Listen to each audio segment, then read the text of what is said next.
മുഖ്യമന്ത്രിയുടെ മകന് ED summons അയച്ചു എന്ന വാർത്തയിൽ പ്രതികരണവുമായി KPCC അധ്യക്ഷൻ സണ്ണി ജോസഫ്.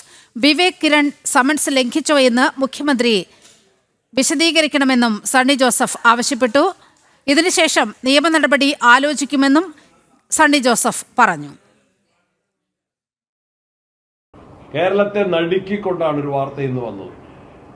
മുഖ്യമന്ത്രി പിണറായി വിജയന്റെ മകൻ വിവേക് കിരണിന് 2023 EDയുടെ നോട്ടീസ് ഉണ്ടായിരുന്നു ഹാജരാകാൻ. ED സമൻസ് അയച്ചു. അതെന്തിന്റെ അടിസ്ഥാനത്തിലാണ്? ഗുരുതരമായ സാമ്പത്തിക കുറ്റങ്ങൾ സംബന്ധിച്ചാണ് ED പിണറായി വിജയന്റെ മകനെ ക്ഷണിച്ചത്. ക്ഷണിക്കുകയല്ല, വിളിച്ചു വരുത്തിയത്.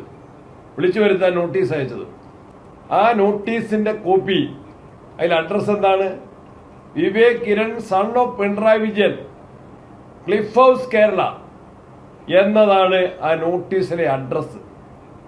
ആ നോട്ടീസിനെ തുടർന്ന് വിവേക് കിരൺ ഹാജരായിട്ടുണ്ടോ വ്യക്തമാക്കണം.